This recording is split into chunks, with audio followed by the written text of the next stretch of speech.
Hello hi welcome नमस्ते, मेरा नाम ऋतिक और आज हम फिर से बात करेंगे एक और इंटरेस्टिंग कंसेप्ट के बारे में। तो ये वीडियो सेमेस्टर 3 के उन बच्चों के लिए मोस्ट इंपोर्टेंट होने वाली है जो बच्चे इग्नू में पढ़ रहे हैं और जिनके पास सब्जेक्ट है इंटरमीडिएट माइक्रो इकोनॉमिक्स फर्स्ट और सब्जेक्ट कोड है BECC 105।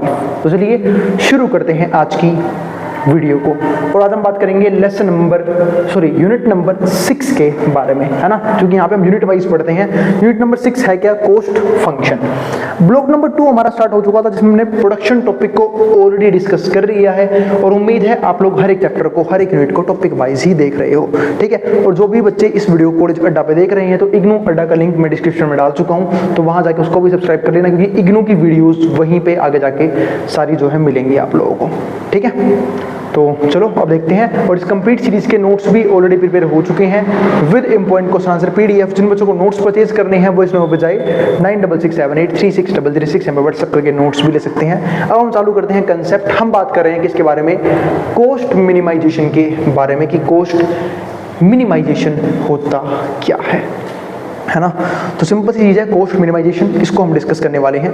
तो वैसे तो मैं कॉस्ट को डिस्कस कर चुका हूं प्रीवियस वीडियो में जहां पे हमने इस टॉपिक का इंट्रोडक्शन ऑलरेडी कर लिया है, कॉस्ट को समझा, कॉस्ट के टाइप्स को समझा, ठीक है, वो सब खत्म हो चुका है।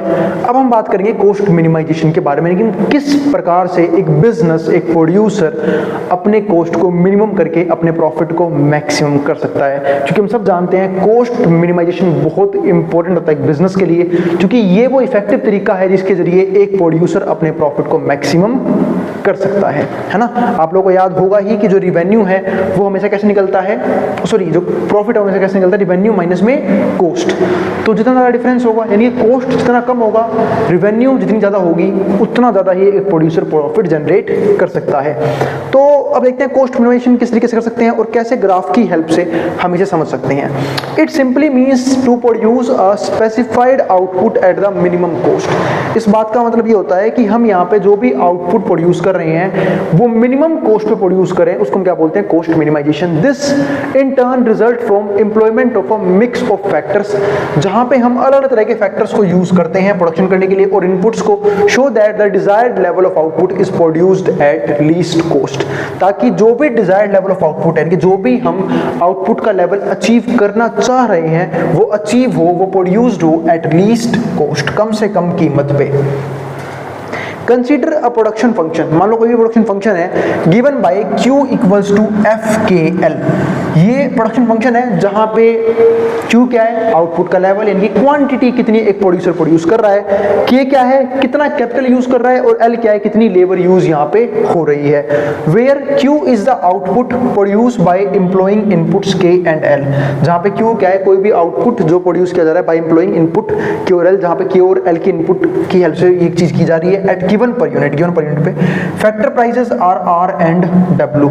जो फैक्टर प्राइस है वो R और क्या है? W है, यानी कि हम कैपिटल की हेल्प ले रहे हैं, हम लेबर की हेल्प ले रहे हैं at given per unit. Factor prices R and W, मतलब पर यूनिट पे जो फैक्टर प्राइस है वो R और W है रिस्पेक्टिवली। मतलब R का मतलब क्या है कि वो खर्चा जो हम कैपिटल के तौर पे कर रहे हैं, W वो वेजेस जो हम लेबर को पे कर रहे हैं। Then total cost of producing a specified output Q। तो अगर हम यहाँ से टोटल कॉस्ट निकालने की बात करें, क्योंकि हम देखो टोटल कॉस्ट के बारे में बात करते हैं, क्योंकि हम यहाँ पे टोटल कॉस्ट को कम करने की ही, यानी कि मिनिमाइज करने की बात कर रहे हैं। तो output Q will be given by C equals to LW plus में KR। ये LW क्या है? L क्या है? नंबर ऑफ लेबर्स जो हमने काम पे लगा रखे हैं आउटपुट को प्रोड्यूस करने के लिए। W क्या है? पर यूनिट कितना वेज पे किया जा रहा है, तो उसको वेज से मल्टीप्लाई कर लो। K क्या है? कैपिटल, और R क्या है? पर यूनिट कैपिटल, तो उससे मल्टीप्लाई कर ली। तो ये क्या गया? टोटल खर्चा, टोटल कितना एक खर्चा हो रहा है बिजनेस के अंदर। और हम यहाँ पे बात करने वाले हैं मिनिमम LWKR की, यानी कि हमें LWKR यानी कि टोटल कॉस्ट को यहाँ पे मिनिमम करना होगा अगर प्रॉफिट को मैक्सिमम करना है। तो अब समझते हैं इसे ग्राफिकली कैसे दिखा सकते हैं हम। तो graphical approach for cost minimisation, सबसे पहले इस ग्राफ को स्टडी कर लेते हैं फटाफट, है ना। आप सबको पता है कि ये हमारे पास ये इंडिफरेंस कर्व नहीं है, ये है आइसोक्वेंट। आप लोगों को याद होगा मैंने आप लोगों को आइसोक्वेंट समझाया था जब मैं आपको प्रोडक्शन फंक्शन वाला चैप्टर पढ़ा रहा था कि आइसोक्वेंट्स क्या होते हैं। और ये क्या है? आइसोकोस्ट लाइन, यानी कि ये जो है ना आइसोकोस्ट लाइन, ये दिखाती है कितना कितना खर्चा जो है एक प्रोड्यूसर करता है। यानी कि चाहे वो लेबर की फॉर्म में हो, जैसे यहाँ पे क्या आएगा, चाहे वो कैपिटल की फॉर्म में हो, चाहे वो लेबर की फॉर्म में हो। तो हम सब जानते हैं ये आइसोक्वेंट कर्व है। अगर एक प्रोड्यूसर इस आइसोक्वेंट कर्व पे आउटपुट का लेवल जनरेट कर रहा है, इसका मतलब क्या है कि क्वांटिटी सेम है। यानी कि मैं इस आइसोक्वेंट कर्व पे कहीं पे भी प्रोडक्शन करूं, क्वांटिटी क्या रहेगी, सेम रहेगी। तो क्वांटिटी सेम रहेगी। तो थोड़ा ध्यान से समझना, कुछ पॉइंट्स लिए हमने यहाँ पे। पहले बात करते हैं एफ पॉइंट की, फिर ई पॉइंट की, फिर जी पॉइंट की। तो पहले जब मैंने एफ ई जी, यहाँ पे 3 पॉइंट मोस्ट इंपोर्टेंट है, एफ ई और जी। अगर आप इन 3 पॉइंट को देखो, क्या तीनों में आउटपुट के लेवल पे कोई डिफरेंस है? आप बोलोगे बिल्कुल नहीं भैया, क्योंकि ये पॉइंट जो है वो सेम आइसोक्वेंट कर्व के ऊपर आ रहे हैं, और जिसकी वजह से हम यहाँ पे ये बात के तो पक्का कह सकते हैं कि यहाँ पे आउटपुट का लेवल जो है वो चेंज नहीं होगा। आउटपुट लेवल, जितनी क्वांटिटी एफ पे प्रोड्यूस हो रही है उतनी ही क्वांटिटी ई पे प्रोड्यूस हो रही है, और उतनी ही क्वांटिटी जी पे भी प्रोड्यूस की जा रही है। तो अब बात क्या आती है कि भैया हम प्रोडक्शन किस लेवल पे करें, कौन सा पॉइंट सबसे इफेक्टिव है? अब मैं आप लोगों से सिंपल क्वेश्चन पूछता हूँ, अगर आप इन तीनों पॉइंट को देखते हो, क्या इन तीनों पॉइंट पे कॉस्ट सेम आ रहा है, टोटल को सेम आ रही है? तो आप बोलोगे थोड़ा सा दो ध्यान से देखते हैं। जो मैंने ई को देखा, तो ई पे जो कॉस्ट है वो K1 और L1 खर्च की जा रही है। लेकिन जब एफ पे बात करेंगे तो एफ पे के का इतना खर्च होगा, लेबर थोड़ी कम खर्च होगी।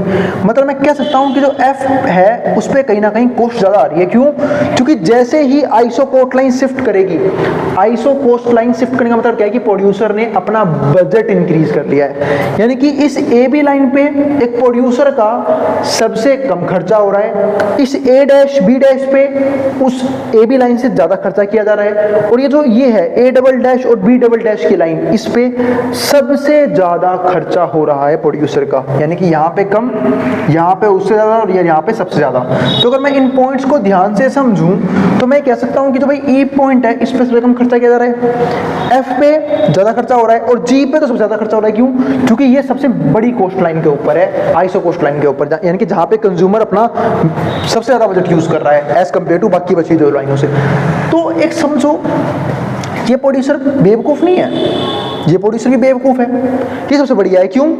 क्योंकि ई एफ जी सब पे क्वांटिटी लेवल क्या है, सेम है, लेकिन कॉस्ट का है, कॉस्ट का फर्क है। जी पे कॉस्ट क्या है, इस पे कॉस्ट क्या है, इस पे जो कॉस्ट है वो है मैक्सिमम। एफ पे पॉइंट क्या है, एक मिड लेवल का कॉस्ट है, यानी कि मॉडरेट कॉस्ट है, और ई पे कॉस्ट क्या है, मिनिमम। इसे बोलेंगे मिनिमम कॉस्ट का पॉइंट, मिनिमम कॉस्ट। तो मैं ये बात कह सकता हूं कि प्रोड्यूसर को इस पॉइंट पे प्रोड्यूस करना चाहिए। जब आउटपुट का लेवल सेम ही जनरेट किया जा रहा है तो मैं वहां प्रोड्यूस करूंगा जब मेरी कॉस्ट सबसे कम लग रही है, ताकि मैं अपने प्रॉफिट को मैक्सिमम कर पाऊं। तो ये है हमारा इक्विलिब्रियम पॉइंट, जिसको मैंने किससे दिखाया है, ई से दिखाया है। अब इस चीज की थ्योरी को डिस्कस कर लेते हैं। अब प्रोड्यूसर अटेन्स इक्विलिब्रियम, एक प्रोड्यूसर ने इक्विलिब्रियम को अटेन किया by minimising the cost of producing output. किस तरीके से? अपने प्रोड्यूसिंग आउटपुट के कॉस्ट को मिनिमाइज करके। क्योंकि इक्विलिब्रियम 2 पॉइंट पे बोल सकते हैं, या तो प्रॉफिट मैक्सिमाइजेशन वाले पॉइंट को, आउटपुट लेवल को, या फिर कॉस्ट मिनिमाइजेशन वाले आउटपुट लेवल को। तो यहाँ पे हम कॉस्ट मिनिमाइजेशन की बात कर रहे हैं, तो हम यहाँ पे इक्विलिब्रियम उस पॉइंट को मानेंगे जहां पे हमारी कॉस्ट क्या रही है, कम से कम आ रही है। और आप लोगों को याद होगा जब मैं इक्विलिब्रियम पढ़ा रहा था पिछले प्रोडक्शन वाले चैप्टर में, वहां मैंने समझाया था कि इक्विलिब्रियम कैसे अचीव किया जाता है। जब एक फर्म का जो आइसो कॉस्ट लाइन है वो टेंजेंट होती है आइसो पॉइंट के, तब जो वो पॉइंट बनता है ना, उसी पॉइंट को हम क्या बोलते हैं, प्रोड्यूसर का इक्विलिब्रियम बोलते हैं। This in turn involves employing a particular factor combination at a given factor prices and the input output technological relationship। और ये क्या दिखाता है कि हम जो है कौन कौन से फैक्टर कॉम्बिनेशन यूज कर रहे हैं अलग अलग फैक्टर के प्राइसेस पे और इनपुट आउटपुट टेक्नोलॉजिकल रिलेशनशिप के अंदर। तो line A B, A dash B dash and A double dash B double dash represent isocost lines. ये तीनों आइसो कॉस्ट लाइन है, जहाँ पे जो हमारा कॉस्ट है उसका फॉर्मूला क्या रहेगा, एल डब्ल्यू प्लस में के आर, ऊपर ही डिफाइन कर दिया था, जिसको मुझे मिनिमम शो करना है, ये हमारा बनेगा कॉस्ट।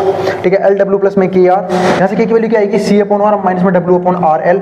और अगर मैं यहाँ से क्या निकालना चाहूँ, स्लोप निकालना चाहूँ इस कर्व का, तो स्लोप क्या होगा, डब्ल्यू अपॉन आर। ठीक है, जिन बच्चों ने मैथ्स पढ़े पता होगा कि जब भी हम लाइन की इक्वेशन में किसी एक वेरिएबल को एक तरफ कर लेते हैं, जैसे कि थोड़ा समझा ही देता हूँ। ठीक है, उम्मीद है थोड़ी बहुत मैथ आप लोग आती होगी, खासकर जिन्होंने हायर लेवल की मैथ्स पढ़ रखी है 11th-12th की। तो y बराबर है mx प्लस सी, ये जनरल इक्वेशन होती है एक, कि अगर आप किसी भी इक्वेशन में y को अकेला बना लो तो जो भी आपके दूसरे वेरिएबल के मल्टीप्लाई में है वो उसका स्लोप बन जाता है। वही सेम चीज यहाँ पे है, c हमारा एक वेरिएबल, k हमारा एक वेरिएबल, तो सॉरी k एक वेरिएबल, l एक वेरिएबल, तो जो ये l के मल्टीप्लाई में w अपॉन r ये हमारा क्या बन जाएगा इस इक्वेशन का स्लोप। तो जो mrts lk है वो क्या बन जाएगा w अपॉन r, और mpl डिवाइड बाय mpk है वो भी क्या बन जाएगा w अपॉन r बन जाएगा। तो ये होता है हमारा इफेक्टिव तरीका एक कोस्ट को मिनिमाइज करने का।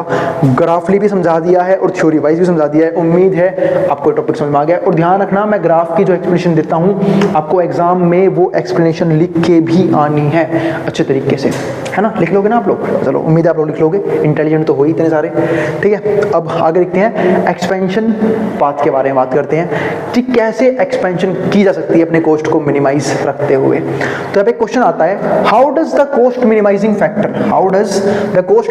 factor combination changes as the output production increases, कि कैसे cost minimizing factor जो है वो चेंज होगा अगर आउटपुट के प्रोडक्शन को यहाँ पे इंक्रीज किया जाए, keeping the constant factor price, लेकिन हमें फैक्टर प्राइस को कांस्टेंट रखना है, ठीक है। तो इस चीज को समझते हैं। गिवन फैक्टर प्राइसेस, कि कोई भी अगर फैक्टर प्राइसेस है, a firm can determine cost minimising combinations of factor. तो जो फर्म है वो cost minimising factor combination use करती है कि ऐसा कौन सा कॉम्बिनेशन रहेगा अलग अलग फैक्टर्स ऑफ प्रोडक्शन का, जहां पे एक फर्म की कोस्ट जो मिनिमम आती है for every level of output, हर एक आउटपुट के लेवल पे, फॉलोइंग द रूल्स। ये हमारे पास क्या बन गए, रूल्स बन गए, MRTS LK equals to W by R, ये हमारा रूल फॉलो होगा यहाँ पे। That is tangency between isoquant and isocost line, जो क्या दिखाती है, टेंजेंसी को दिखाती है, जो मैंने यहाँ पे एक्सप्लेन कर दिया ऑलरेडी कि टेंजेंसी है आइसो कोस्ट लाइन में और आइसोक्वेंट कर्व में, ठीक है। तो tangency between isoquant and isocost line, the expansion path is nothing but a locus of such optimal factor combination. तो जो एक्सपेंशन पाथ है वो कुछ भी नहीं है, वो एक लोकस है ऑप्टिमल फैक्टर कॉम्बिनेशंस का, यानी कि ऑप्टिमल फैक्टर कौन से यूज करने चाहिए as the scale of production expand. अगर जो प्रोडक्शन का स्केल है अगर हम उसे एक्सपेंड करते हैं तो, यानी कि किस तरीके से फैक्टर्स को चूज करना चाहिए, किस तरीके से ऑप्टिमल फैक्टर यूज करना चाहिए ताकि फैक्टर जो प्रोडक्शन का है, ठीक है, यानी कि हम प्रोडक्शन को जो है एक्सपेंड कर सकते हैं, स्केल ऑफ प्रोडक्शन को इंक्रीज कर सकते हैं, आउटपुट के लेवल को बढ़ा सकते हैं, बट कॉस्ट जो है वो मिनिमम ही रहनी चाहिए, ठीक है। अब ये हमारे पास क्या बनता है, के है हमारे पास कैपिटल, एक्सपेंशन पाथ L है हमारा लेबर, और ये हमारा क्या होगा एक्सपेंशन पाथ अलग अलग, ठीक है। तो पहले Q1 क्वांटिटी, फिर Q2, फिर Q3। और इस बात का बिल्कुल ये मतलब नहीं होता कि कॉस्ट नहीं बढ़ेगी, कॉस्ट बढ़ रही है। देखो हर एक पॉइंट में आप ये चीज देखोगे कि जो आइसोक्वेंट कर्व है वो आइसो कोस्ट लाइन के क्या है यहाँ पे टेंजेंट है, लेकिन बात ये आती है कि भैया ये हमारा E1 इक्विलिब्रियम पॉइंट, ये E2 नया इक्विलिब्रियम, E3 इक्विलिब्रियम, पर तीनों पे हमारी जो कॉस्ट मिनिमम ही आ रही है। तो अब कॉस्ट मिनिमम आने का मतलब ये नहीं है कि आप कॉस्ट को सेम रख के भी अपने आउटपुट को बढ़ा सकते हो।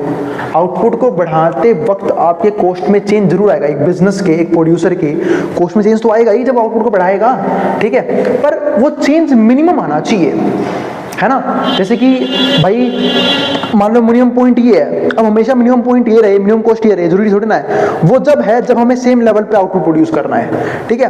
तो यानी कि हो सकता है कि कुछ फर्म्स जो हैं वो same level of output produce कर रही हो, उनमें से किसी का कॉस्ट मैक्सिमम आ रहा हो, किसी का कॉस्ट कम से कम आ रहा हो। कॉस्ट किसी कम से कम आ रहा होगा मैंने यहाँ पे एक्सप्लेन कर ही दिया है, पर जब यही तीनों बिजनेस अपने आप को एक्सपेंड करेंगी तो इनका कॉस्ट भी बढ़ेगा, बट वो मिनिमम रेट से बढ़ना चाहिए। इसका मतलब आपको पर यूनिट, जैसे यहाँ पे लिखा हुआ ना एक पॉइंट का पॉइंट लिखा होता, कहाँ था वो, हाँ, cost minimising given the factor prices a firm can determine the cost minimizing combination of factor for every level of output following the rules। ये रूल रहेगा हमारा, ठीक है। और इसके बाद ये तो हमारा क्या हो गया आइसो कोस्ट लाइन। इसमें ये चीज समझानी थी मुझे कि जो कोस्ट है ना वो क्या रहेगी मिनिमम। यहाँ पे क्वेश्चन पूछा गया है keeping the cost of factor prices constant, कि हमें कांस्टेंट रखना है फैक्टर प्राइसेस को। इसका मतलब ये है कि हम जो फैक्टर प्रोडक्शन कर रहे हैं, क्योंकि मेन कॉस्ट उन्हीं की वजह से आती है, वो मिनिमम रहे, और जब हम उसकी आउटपुट से मल्टीप्लाई कर देंगे तो वो जो कॉस्ट है वो बढ़ती रहेगी। जैसे फॉर एग्जांपल मान लेते हैं कि भाई जो लेबर है उसकी कॉस्ट 5 रुपए है और जो कैपिटल है उसकी पर यूनिट कॉस्ट 10 रुपए है, इसको सेम रखेंगे। अगर कोई जो कंपनी है वो 1000 यूनिट प्रोड्यूस करती है तो 1000 × 5 और यहाँ पे 1000 × 10, ठीक है, तो 1000 इंटू 10 10,000, 1000 इंटू 5 5,000, 15,000 रुपये खर्चा आएगा। लेकिन मान लो कि ये जो यूनिट है क्वांटिटी डबल कर दी, 1000 से 2000 यूनिट प्रोड्यूस करनी है, तो लेबर की कॉस्ट तो 5 रुपये ही है, तो 5 इंटू 2000 यानी कि 10,000 रुपये खर्चा यहाँ बैठेगा, और 10 इंटू में 2000, 20,000 रुपये खर्चा यहाँ बैठेगा, यानी कि कॉस्ट डबल होगी बट वो रहेगी फिर भी मिनिमम कॉस्ट ही, क्योंकि आउटपुट के लेवल के साथ साथ कॉस्ट बढ़ता है, बस वो चेंज आए मिनिमम, मतलब ये चीज कॉन्स्टेंट रहनी चाहिए कि जो लेबर पे खर्चा हो रहा है वो 5 रुपये खर्चा ही हो रहा है, जो मशीनरी पे खर्चा है यानी कि जो कैपिटल पे खर्चा है 10 रुपये का ही खर्चा है पर यूनिट के अकॉर्डिंग, ठीक है, ये सेम रहना चाहिए। इसलिए आप एक पॉइंट डाला भाई ये क्वेश्चन के अंदर ही, keeping constant the factor prices. अब चलते हैं अगले टॉपिक की तरफ और वीडियो का आखिरी कंसेप्ट यानी कि analytical approach for cost minimisation, कि एनालिटिकल अप्रोच क्या होता है कॉस्ट को मिनिमाइज करने का। तो ये मिनिमम है LW प्लस KR, ये मैं मिनिमम दिखाना था, मैं स्टार्टिंग में लिख चुका हूँ इस बात को तो इंट्रो में ही आज की वीडियो के, ठीक है। अब जो एक Q डैश है ये क्या है, FLK, ठीक है, हमने यहाँ पे Q डैश कोई भी नया आउटपुट लेवल ले लिया, ठीक है, वो आउटपुट लेवल जहाँ पे कॉस्ट हमारी क्या आएगी, मिनिमम आएगी, तो वो हमारा है। और जो ये हमारा फंक्शन है वो L और K का है, यानी कि दो तरह के फैक्टर हम यूज करने वाले हैं, एक लेबर दूसरा capital. Solving the problem by Lagrangian method या फिर लैग्रेंजियन इक्वेशन के जरिए हम सोल्व करेंगे इसे। तो ये हमारे पास लैग्रेंजियन इक्वेशन बन गई LW प्लस KR, ठीक है, ये चीज हो गई, प्लस में लैम्डा जो भी हमें नया फंक्शन, ये यहाँ के माइनस का हो जाएगा, उसको यहाँ पुट कर देंगे, ठीक है, ये हमारा एक बन गया नया parameter. First order optimisation condition, अब हमने ऑर्डर डेरिवेटिव किया इसका के रिस्पेक्ट में, तो भाई ये तो L कांस्टेंट है, यहाँ पे 0 आना चाहिए, तो W माइनस में lambda DF upon DL equals to 0, तो यहाँ से जो मेन वैल्यू आएगी वो ध्यान रखना आप, W equals to lambda MPL, ये हमारा बनेगा, ठीक है। और जब आप करोगे के रिस्पेक्ट टू डेरिवेटिव तो ये बनेगा यहाँ पे R equals to lambda MPK, ठीक है, यानी कि W equals to lambda MPL, MPL क्या हो गया, मार्जिनल प्रोडक्ट ऑफ लेबर, और R equals to lambda marginal product of capital, और लैम्डा क्या है, कोई भी कांस्टेंट वैल्यू, ठीक है। अब DL अपॉन D लैम्डा 0 के इक्वल रखते हैं, क्योंकि हम इस तरीके से सोल्व करते हैं लैग्रेंजियन इक्वेशन को। किस दिन मैं बनाऊंगा वीडियो जहाँ पे हम ये समझेंगे कि लैग्रेंजियन इक्वेशन सोल्व कैसे जाती है, क्योंकि मैथ्स का कंसेप्ट है, ठीक है, तो शायद मैंने पढ़ा भी रखा होगा इस टॉपिक को मैथमेटिकल वीडियोस में, जहाँ पे मैं मैथ्स पढ़ाता हूँ, यानी कि जो भी मैथ्स की सीरीज होगा वहाँ पे देख भी सकते हो, और नहीं बनाई है तो आगे जाके बना दूंगा, ठीक है, कि लैग्रेंजियन इक्वेशन को सोल्व किस प्रकार से करते हैं। तो DL अपॉन D लैम्डा मतलब वही होता है कि डेरिवेटिव करो, पार्शियल डेरिवेटिव 0 के इक्वल रख दो, ठीक है। तो अब ये बन गया हमारा Q star equals to minus FLK, जहाँ पे Q क्या आएगा वो जाके वहाँ जाके प्लस का हो जाएगा, इनकी यही सेम इक्वेशन वापस बन जाएगी, ये वाली इक्वेशन, क्योंकि जब हम डेरिवेटिव करेंगे लैम्डा के रिस्पेक्ट में तो बाकी सब 0 हो जाएगा, ठीक है, सिर्फ ये बचेगा, ये जो बना है ना लैम्डा वाला पार्ट, कहाँ गया ये वाला पार्ट। इसको अगर मैं थोड़ा ध्यान से समझाना भी चाहूँ तो यूँ समझ लो, जब मैं डेरिवेटिव करूँगा इसका L के रिस्पेक्ट में तो होगा क्या, ये W बचेगा, ये 0 हो जाएगा, ये 0 हो जाएगा, ये बचेगा, ठीक है। इस तरीके से जब मैं करूँगा K के रिस्पेक्ट में तो K का अपन हो जाता है, ये वाला पार्ट बचेगा, पार्शियल डेरिवेटिव है, बाकी सब वेरिएबल कॉन्सेंट्रेट होंगे तो 0 हो जाएगा, ठीक है। सेम ऐसे ही जब लैम्डा के रिस्पेक्ट डेरिवेटिव करेंगे तो लैम्डा वाला पार्ट बचेगा, बाकी सब खत्म हो जाएगा। तो इस तरीके से क्वेश्चन जो है कहीं ना कहीं सोल्व किया जाता है ये वाला। अब from equation first and second, अगर हम पहली दोनों इक्वेशन को ध्यान से देखें तो यहाँ से इक्वेशन बनेगी ये MPL upon MPK W upon R, ठीक है, ये बनेगा हमारा, ठीक है। एक तरह से यूँ समझ लो आप, इसे हमने एक तरह से डिवाइड कर दिया, फर्स्ट और सेकंड इक्वेशन को यहाँ पे डिवाइड कर दिया, फर्स्ट को सेकंड से, तो W अपॉन R, क्योंकि इधर वाला पार्ट इधर वाले पार्ट से डिवाइड हो जाएगा तो W अपॉन R बचेगा यहाँ पे, कहाँ बचा W अपॉन R, ये रहा। और जब इसको डिवाइड करूँ तो लैम्डा और लैम्डा दोनों में सेम है, तो लैम्डा से लैम्डा क्या हो जाएगा, कट जाएगा, MPL अपॉन MPK बचेगा। इससे बनेगी एक और नई इक्वेशन, ये वाली इक्वेशन काफी इंपॉर्टेंट है। ये इक्वेशन कैसे बनाई भाई, जो MPL है इसके अपन W लिया है, कैसे लिया है भाई, W यहाँ पे किसमें था, मल्टीप्लाई में, नीचे किसमें आएगा, डिवाइड में, तो MPL अपॉन W हो गया, और जो ये MPK है वो इसी पे यहाँ पे डिवाइड में है, वहां क्या हो जाएगा मल्टीप्लाई में, तो MPK अपॉन R हो गया। ये दिखाता क्या है वो पढ़ लेते हैं, means that implies that a producer minimises cost of production when, तो एक प्रोड्यूसर अपने कॉस्ट को मिनिमाइज कर सकता है किस टाइम पे, when marginal output generated by monetary unit spent on each factor is equal, ठीक है। तो जो मार्जिनल आउटपुट जनरेट हुआ है by monetary unit of spent on each factor, हर एक फैक्टर पे, इज इक्वल, अगर वो इक्वल होता है तो ये बनेगी हमारे पास equation MPL upon W equals to MPK upon R। ठीक है। और ये बनेगा हमारा लास्ट वाली इक्वेशन, ये लास्ट इक्वेशन है फाइनल इक्वेशन एनालिटिकल अप्रोच की। तो C equals to L, L star का मतलब है कि वो लेबर जो हम यूज कर रहे हैं, ठीक है, जैसे मैंने ऊपर एग्जांपल दिया था जिसपे कॉस्ट मिनिमम आ रही है। और K स्टार का मतलब है क्या है कि वो कैपिटल पर यूनिट कैपिटल जिसपे कैपिटल का खर्चा जो है वो पर यूनिट मिनिमम आ रहा है। तो ये बनेगी हमारी C इक्वल्स टू L, यानी कि कॉस्ट की ये वो इक्वेशन है जहां पे लेबर पर यूनिट और कैपिटल पर यूनिट कम से कम चार्ज लग रहा है, कम से कम कॉस्ट लग रही है। और ये W और R क्या है कि भाई आप कितनी यूनिट प्रोड्यूस कर रहे हो उस हिसाब से खर्चा आएगा, ठीक है।